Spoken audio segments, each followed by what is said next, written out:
Welcome to Fine Tuning with Drew Taylor, your one-stop shop when it comes to animation news and commentary. I'm Drew's co-host, entertainment writer Jim Hill, and he and I are recording this show on Tuesday, April 13th, 2021.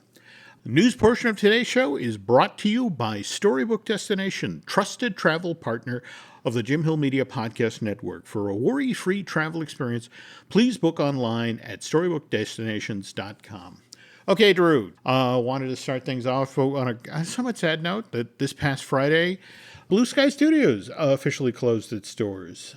They've been around since 1987, and 450 people just lost their jobs. Didn't even get to finish that last movie, Nimona, though you dug up a piece of info that perhaps shines a light on why Disney made this decision.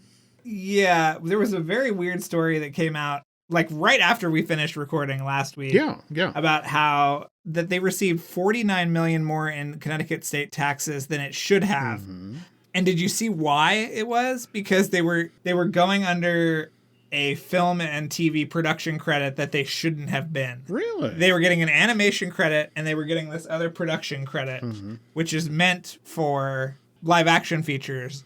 So they were sort of double collecting. And I wonder if Disney got wind of this and said, oh, God, we got to shut this down before this becomes even more of a problem. But also to Disney, $49 million sounds like a drop in the bucket. No, I get that. But you and I both know how aggressive the state of Connecticut was. I mean, wasn't Blue Skies originally in White Plains?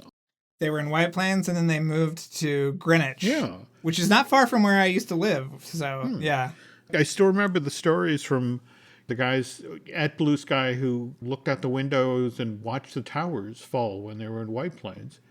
And just the notion of Connecticut pursued them because they wanted film production in the state. So I'm just surprised that this late in the game, we shouldn't have given you that. It's like, weren't you the guys who wanted us here? You know, there's not a lot else going on in Connecticut either. So yeah, I get that. But I'm still just startled at how quickly this happened. I mean, the news broke February 9th, and here we are 9 weeks later, and Blue Sky is gone. Listen, I think with overtime, you could have finished that movie in 8.5 weeks. Yeah, I wonder what's eventually going to wander out. What are we going to get to see? But anyway, that happened on Friday.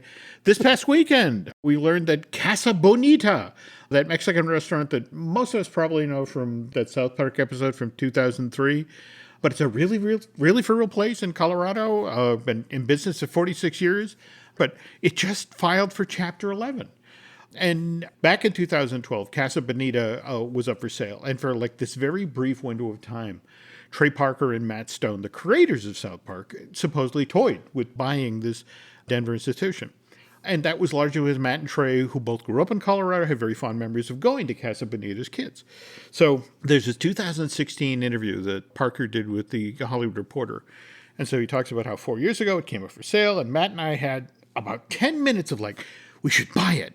Because that Denver restaurant has a few things up now where they're like, this is the South Park, Casa Bonita. And, and there are people who now go to Casa Bonita just because of South Park.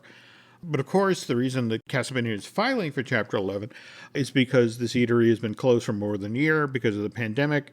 This happened on Saturday, Sunday, and then come Monday, now the really big news, in regard to, things that have to shut down. We learn about how the Arclight Cinemas and the Pacific Theatre chain has been taken out by COVID. As somebody who's been writing about film and living out in LA for quite some time now, Drew, you of all people know about the Hollywood Arclight and the Cinerama Dome, just to lose those. Yeah, I mean, I was at the Arclight probably 2 or 3 times a week back in the before times, just because it was such a centralized location, and that's where they did a bunch of screenings and premieres and special events and stuff like that. Yeah, this is a tragedy. I mean, the other thing is that the Pacific Theatres are at the Grove and the Americana, which are 2 of the big malls out here. Oh, God, you're right. Yeah.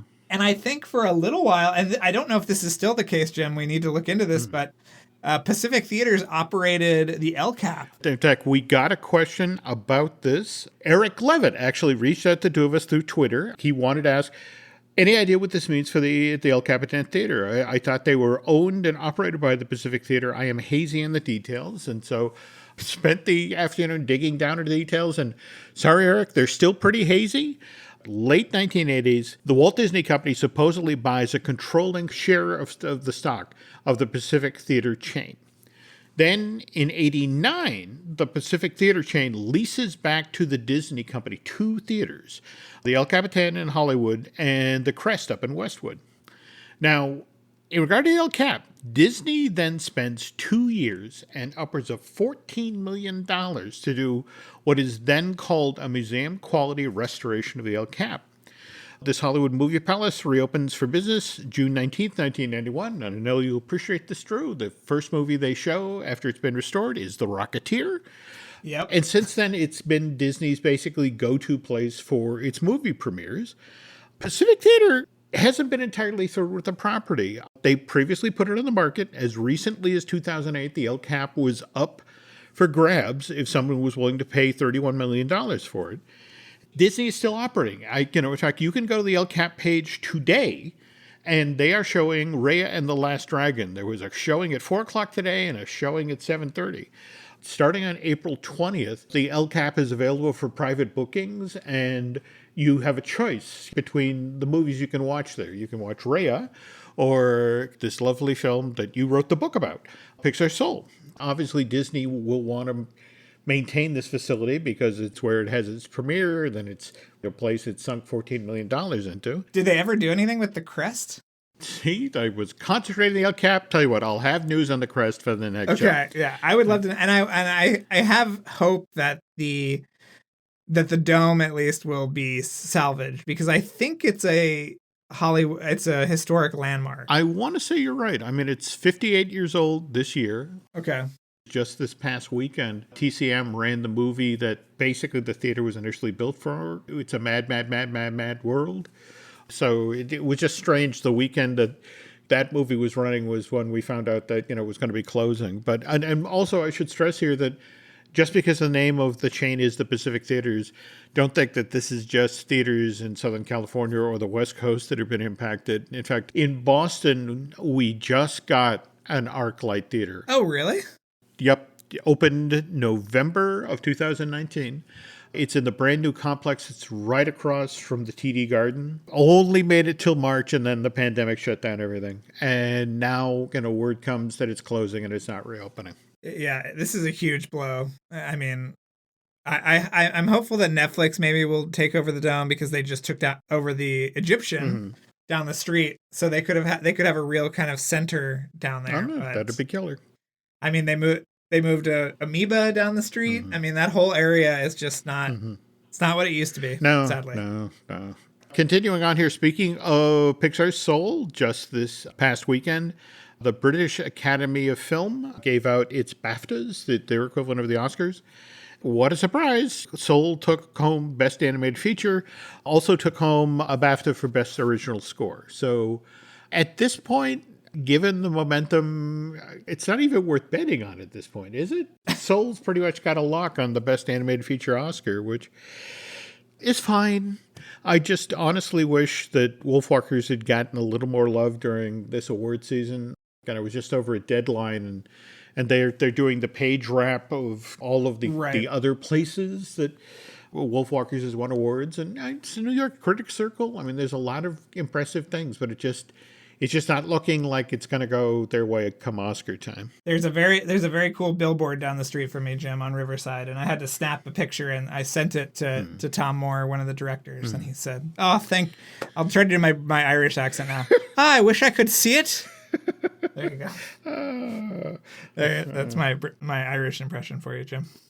Where was I reading online that they're now talking about, when am I get to see Wolfwalkers on Blu-ray and DVD? And I saw that they're going to do a trilogy. Yeah. G Kids is doing it. Yeah. So okay, I'm willing to wait for that. But yeah, speaking of things we are waiting on, we've talked in the show about Space Jam: A New Legacy, but we just had the trailer drop on Saturday, April 3rd. So you were the one who's been feeding people the information about the Warner Brothers multiverse and that sort of thing. We certainly saw that in spades in this trailer. Yeah, I never thought I would see the droogs from A Clockwork Orange in the background of a Space Jam trailer. Yeah, I have to admit, you cut Pepe Le Pew because he's aggressive with female, but you put the Droogs in from Clockwork Orange. Has anybody at Warner's looked at that Stanley Kubrick film? They're probably looking at the soundtrack album. It's like, oh, it has Singing in the Rain in it. Oh, Perfect. what did you think of the trailer? I mean, it was kind of an assault, Jim. Yeah, it was a lot. And it was funny because even afterwards, you saw Chris Miller and Phil Lord on Twitter kind of defending the Lego movie, kind of like, because people were kind of like, look what you wrought.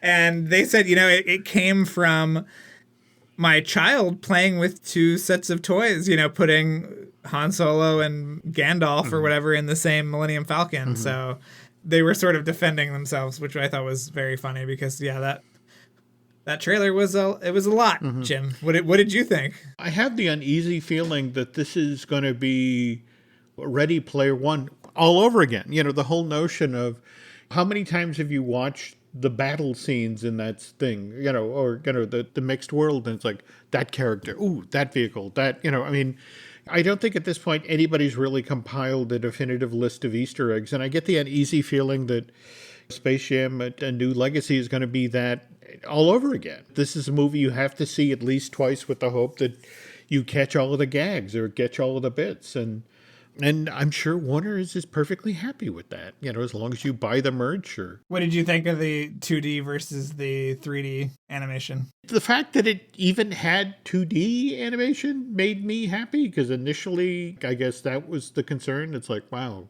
the Looney Tunes in CG. Here's my question, Jim. Why did they have to make him a 2D character when they're 2D? Because that was the whole first movie was about a human interacting with 2D characters. This time they kind of had to make him 2D as well. I thought that was very strange. You bring up something that I thought was genuinely funny, that the weekend that the trailer first broke, where people were like, well, what about the rules of the world that were established in the original Space Jam? And it's like, wow, if you're invested enough in Space Jam to worry about the rules and that they haven't been carried over to the second film, there's a whole bunch of other movies I'd like to show you first.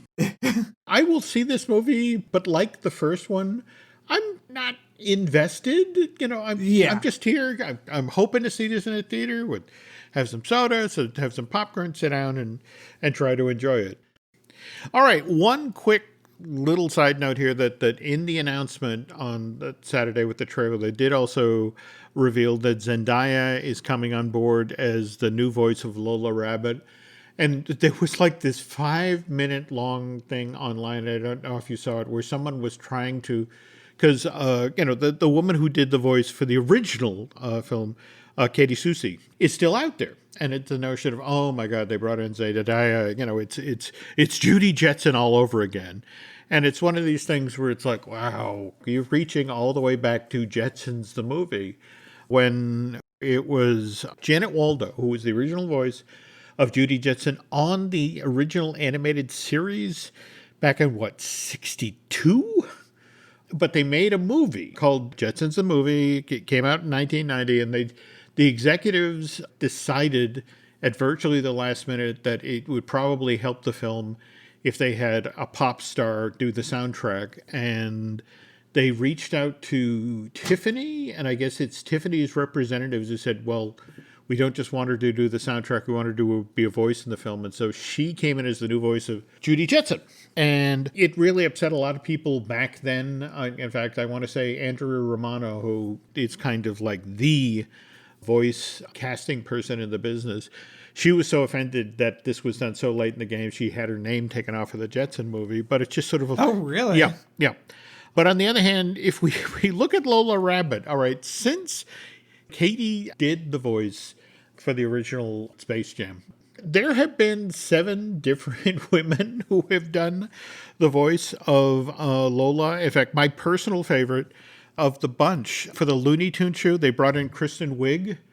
Have you ever seen her take on Lola Rabbit? No, I honestly did not know Lola was even in rotation this much in the years since. Kristen had this wonderful take on on Lola, that she's confident, friendly, doesn't have a filter, constantly talking, and also constantly needs to pee, which is just a great running gag of the show. She'll be doing something, oh, gotta go pee, and then go off. And speaking of sequels to movies, just this past week, we learned that the new Hotel Transylvania film has a subtitle. Is it Transformania? Which I reached out and said, what the hell is this? Is this set in... Is this a WrestleMania thing? Is this set in the 80s? Are there Transformers involved? I did not get a response back, Jim. Okay. So I will have to wait on that. Okay. But, so again, we still have a July 23rd release date this year. You were pointing out, though, that this is the fourth and final film of the series? Yeah, that's what the language they were using on everything, which, I hadn't heard that before. And if this thing crosses $1 billion, oh my God, we have to tell more Hotel Transylvania stories. On the last show, we were talking about the Hotel Transylvania short that was going to be only shown in Cinemark theaters, Monster Pets, something like that. Yeah. Did you watch it? Yeah, well, that's the thing. It showed up online on April 9th. It's cute, but it's very reminiscent of the last 2 or 3 Hotel Transylvania movies. So I thought the cruise one was an improvement over 2, and I still really, really enjoyed the first one. Well, the directors of Monster Pets are the 2 directors of the new movie. Okay. So, all right, it'll be consistent, Jim. At the very least. All right. Yeah. I want this to work, but even if the film series is ending, you were pointing out that the characters will live on. And where did you come up with this Aquaverse story? Somebody sent me it. I think somebody from Sony Animation, and then I looked it up, and I was just very impressed and bewildered by the IP that is being brought into this water park. There was a pre-existing water park in Thailand, in the seaside town of Bangsaray. A decision was made that they're going to redo this park using Columbia Pictures and Sony Pictures Animation IP. So I guess they're in the process of retooling the park now. It's going to soft open in sometimes in 2022 with 8 different zones. 3 that are built on animated properties, Hotel Transylvania, Clouded with a Chance of Meatballs, and Surf's Up. And then 3 live action zones. So did you see the IPs here? We got Ghostbusters, Jumanji, Men in Black, and Bad Boys. Yes. It's like the nice thing is they can save on the Will Smith check. Well, the Bad Boys thing is a go-kart race. Oh, okay. Yeah. Well, that's cool. But what was interesting was they said that they were going to have Vivo in the park too. So I was like trying to scour the website to see if they'd accidentally leaked any new images from Vivo, which they did not. But supposedly that is coming. Okay. So, yeah. Wow, I missed that. But I didn't pick up on the Bad Boys go-kart thing, but I guess Hotel Transylvania is the kid-friendly zone. Yeah. Yeah. And whereas Cloudy with a Chance of Meatballs is their lazy river, you get to circle the Aquaverse. And, as you go around the lazy river, you meet all the foodimals from the first film, which makes me wonder if we're going to run into any water melephants, which we're seen in Cloudy with a Chance of Meatballs 2. Speaking of elephants, Drew has a tale to share about a certain cartoon elephant who almost made his big screen debut that was 2014, 2013? 2012. Everything broke down in, I think, about 2012, yeah. Okay. Well, trust me, folks, this story is worth it. So be sure to come back after this commercial break. Men need a store that has the right thing for their thing. Like a Kenneth Cole suit made with Showflex fabric to keep them cool at their cousin-in-law's 3rd wedding in the middle of July. Whatever the thing, Men's Warehouse has the clothes for it. Love the way you look, Men's Warehouse. This episode is brought to you by LifeLock. It's Cybersecurity Awareness Month, and LifeLock has tips to protect your identity.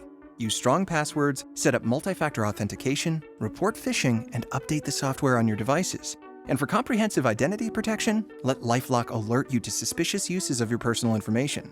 LifeLock also fixes identity theft, guaranteed or your money back. Stay smart, safe, and protected with a 30-day free trial at LifeLock.com/podcast. Terms apply. This podcast is brought to you by Carvana. Carvana lets you buy your next car on your terms. Explore a massive inventory online, filter for what matters, and find your perfect match. Then choose delivery to your home or pick it up at one of Carvana's iconic car vending machines. Every car also comes with a 7-day money-back guarantee, so you can make sure it's the right fit. Buy your car on Carvana. Delivery or pickup fees may apply. Limitations and exclusions may apply. See our 7-day return policy at Carvana.com. Carvana. Before we get started here, just want to share that our friends over at Disney Plus will have a brand new set of documentaries debuting, I want to say, on National Geographic Channel. They have there The Secret of the Whales. That will be debuting on April 22nd, Earth Day. Oh, and by the way, Jim, if you're worried about, usually they put out a Disney Nature movie on Earth Day. This year. It's National Geographic. Disney Nature is not dead. Okay. I can say that here, and there will be more Disney Nature movies in the not too distant future. So I was worried, Jim, when I saw this, I was reassured, do not worry, it is still alive. So anyway. That's great to hear. Well, the reason I bring up the Secret of the Whales thing is it reminded me, in fact, I just pulled out my old copies of Rabbit, which was the Disney MGM Studio Animation Florida newsletter. Every week they put together a newsletter for the folks who work there. And among the projects they listed they were working on was Song of the Sea, which was supposed to be a full-length animated feature, was going to tell the story of a baby humpback whale. They did all sorts of development art, all sorts of animation tests. The feature film was eventually abandoned, but they then took a lot of the development art, a lot of the stuff they'd done. And do you remember the Pines of Rome sequence from Fantasia Yes. 2000? Just say the flying whales. The flying Jim. whales. Okay, so this is the thing that Song of the Sea eventually found its way to the screen as a sequence in Fantasia 2000, but not as a full-length animated film. And face it, Disney has been trying to make movies about gigantic creatures. Like, take for example, Gigantic. Just can't figure out how. Whereas Disney's competitors, they want giant hits. For example, in the late 1990s, that meant trying to duplicate what had just happened with The Lion King, which at that time was the top-grossing animated film of all time. We pivot out to DreamWorks Animation, which thought the easiest way to do this was build another coming-of-age story built around a cute animal, only in this case, it wasn't a lion cub, it was going to be built around a baby elephant. And so December 1998, this is literally weeks after Ants has come out ahead of A Bug's Life during that whole period when things were not really all that great between Disney and DreamWorks. They were very, very, very competitive. But DreamWorks and their CGI and PDI announced that the third animated project, which will be following Shrek, which is going to come into theaters 2001, I want to say, 2000. This film is going to be called Tusker. It's going to be an original story about a herd of elephants crossing Southeast Asia in their travels. They're going to encounter all sorts of dangers, including marauding poachers. This is supposed to be the follow-up project for the team for Ants. So we've got Tim Johnson, who's the co-director of Ants, and Brad Lewis, the producer of Ants, who will eventually, by the way, go on to direct Cars 2 over at Pixar. They're slated to direct and produce. And Katzenberg, as he's talking up this movie, it's supposed to be kind of an homage to World War II films like The Dirty Dozen or The Guns of Navarone. So you have this crew of screw-ups who have to go on an impossible mission to save the rest of the herd. They use the Disney template. There's all those stories about artists actually going to Africa to study animals before they come back and begin working on King of the Jungle or The Lion King. March of 99, a bunch of animators and directors from DreamWorks go to an elephant preserve in Nashville, Tennessee, and spend a couple days there, studying the mannerisms and personalities of elephants. And then May of 2000, Katzenberg takes a group of people over to Asia to study landscape. And so this is a go project. In fact, they had Morgan Freeman lined up as the voice of the lead elephant Tusker. Jodie Foster was going to be the female lead. They had supporting characters being voiced by Gary Shandling, Don Knotts, Dana Carvey, Bruno Kirby. Katzenberg even leaned back and grabbed Ted Elliott and Terry Russo, who he'd worked with on Aladdin, to come in and write the script. And this was all headed for a December 2002 release. But then comes spring of 2001, and there's all this talk about the project's in trouble. And Katzenberg does an interview with USA Today in June, denies that there's any problems. Nevertheless, come July, the film's release date gets pushed back from 2002 to 2003. And at this point, they're saying, well, what's going to happen is Tusker won't come out until after Shrek 2. But then Shrek 2 has story problems, and it doesn't come out into theaters till May of 2004. By February of 2002, PDI, Pacific Data Image, is like, look, Tusker is currently on hold because the stories of Shrek 2 and now Madagascar are more developed and ready for production. So we're going to go ahead with those, but we'll continue to work on Tusker. But Shrek 2 isn't due out into theaters till May of 2004. Madagascar isn't due out in theaters till May of 2005, which means Tusker at its earliest will make it into theaters till 2006. But they're still working on it. March of 2002, Jodie Foster is recording on the movie. And then it just starts to slow down. They just can't resolve the story problems. Eventually, the film gets pulled off of DreamWorks' production schedule entirely. But August of 2008, it's reported that Imagi International is going to pick up the reins with Tusker. Evidently, DreamWorks Animation co-head of production, a gentleman called Cesar Kramer, who had been shepherding Tusker at that studio, for 6 years at this point, somehow arranged that, give me the rights to this movie, I'm going to go produce it someplace else. So he brings it to Imagi. They get a brand new script by Ted Talley, and they now have a new release date. It's early 2011. Come February 5th, 2010, the film is effectively canceled because Imagi International Animation Studios suddenly closes for good. I just mentioned that because these stories are going to be very much in parallel. So let's now talk about The Legend of Tembo, another elephant movie. So this was a digital domain animated feature, right? Yep. Initially they were co-founded by Stan Winston and James Cameron. Oh, yeah. Yeah. But they've done CGI work on all sorts of movies, Titanic and True Lies and all this stuff. And so this was supposed to be their first animated feature. Basically, the long and short of it is that this movie never got made because the studio got shut down. And I was very curious about this story. So I called a friend of mine named Betsy Bauer, who's done amazing visual development work on all sorts of things, including Troll Hunters and a bunch of stuff that hasn't come out yet. And she was there.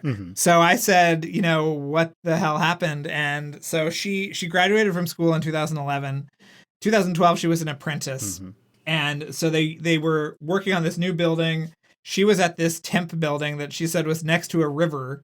And at some point, there were all these crabs that came out of the river and were trying to get into the building. And they were these giant blue crabs. Yeah, that there was actually a sign on the door that said, please don't let these crabs come into the building.